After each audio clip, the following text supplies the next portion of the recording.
Oh, Trufin, do you know what? I like this because I do like Satago. I've said that all the time, all the way, all along. Satago is the thing. And I think with the other two parts of the business also improving, it is. If you look at this, is it improving? Now, it's early stage, the loss is quite high, loss burn. They got cash to get to profitability. You can see where I should have got in. I don't think I could wear them down here, to be honest. Look at that. Down from there, and then up here. New highs, 32 pence.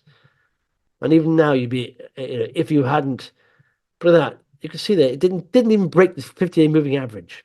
And then it did. Then it broke 200-day, and you rise. Now we're in a range. Now, the thing with the range is, if you're in a dividend paying stock, it's fine as long as they come out with a positive update. And then it'll break, hopefully, to the upside of the range. If they don't, and it breaks to the downside of the part of the range, you go into another downtrend. So you're always better buying a breakup of the top of the range because you know the company's improving and hopefully it'll continue to improve. You never want to break in a downtrend. So this, look at that now. It's just gone down, down, down. That was a range pretty much that broke down and literally went to you can see there, taking up that, even if it broke 70 pence pretty much. That was breaking down. But I do think Chicago is a world-class business and also auction is worth a lot of money. And PlayStack pretty much if it does well. It's been hammered to the thing. But this is a company I've been watching. So I do think it'll do very well. I think Chicago will do very well. Um, so keep an eye on it. Like I said, keep an eye on it. There's a lot of red there because it's loss making. But I said they are. But the top line growth is the last thing you want to. Growth companies, you've got to have growth. 35%, 23%. So there's growth there. Improving cash flows as well. I mean, as yet, it isn't cheap, but that's price to book is okay. Price to sales, still not. But Target's revenue will be taking off now. Look at the forecasts here. These are highly sticky revenues. She's talking like 25%, 58%, and these are not small numbers now, 32 million, and 37% for 2025. These are big top line numbers. That's once that growth starts kicking in, it'll take off, honestly, and then we're starting to get the profitability. And going forward, like 83% I've got there on 3 times sales, which is software as a service, not a problem 20. And I think this is the target. I wish they would spin out the rest of it because a target on its own is one of those dream stories. A software company that almost went bust, but was best in class, but the guys couldn't get the funding. And now it's got the funding now. It's signed up with Lloyd's, Sage. It's going to be signed up with other banks. Perfect.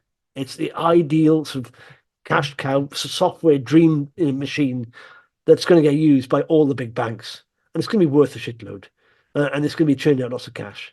I do like it. So I will get back into that. But not until there's an uptrend and not until I see getting towards profitability. And then I think it's one of those ones that will travel very fast for a long time. I do like it. You can tell. No, this is a surpriser for me. I did this on a thing. So they do leading technology. I took one of these a while back. Took sensors, all this stuff. That's him. That's them. But quickly worth a little look. The chart isn't that bad actually. So it's rallied from what is this? September. It's rallied up. We are now going to, this is a bit of a range here. So careful. This is now, like I said, this is very similar to a Rams's chart. It's rallied quite nicely here. And that's going into a range a little bit. It happened here. It broke up here quickly. And you can see the range happened for a while, but then took back off. And so literally it broke above these previous highs, 95 pence.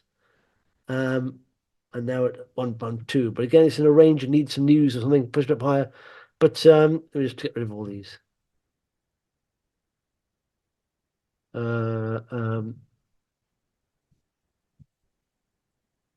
So it might I know a bit of velocity. It's not that I wouldn't look at it. I mean, I'll do it next week, Velocity, but we're over time. But I mean, I think I haven't done the interims because the last set of results was the full year results. But look at this. Growth is very good. Top line growth. Small companies, that what you want. Yes, the valuation is not amazing at the moment. P11, it's not that bad. Even they got cash. Efficiency is very good. The margins. But like I said, it's just dipped below the 15 moving average. For broker target, 47%. But I would keep an eye on this because it's a tiny little market cap, Transense. Well, it's 15. So yes, and I quite like it. And they said the broker target's 47%, and I couldn't believe the margins of it. They're going to be quite good at 40% EBITDA. Now, I suppose it is part software, but it's part hardware. How those margins so good? I couldn't believe that. I thought, was that right? So check to make sure. But I'll put these on the site there. But so my challenge on the webinar every week is to find some interesting stocks, and I think there's some there.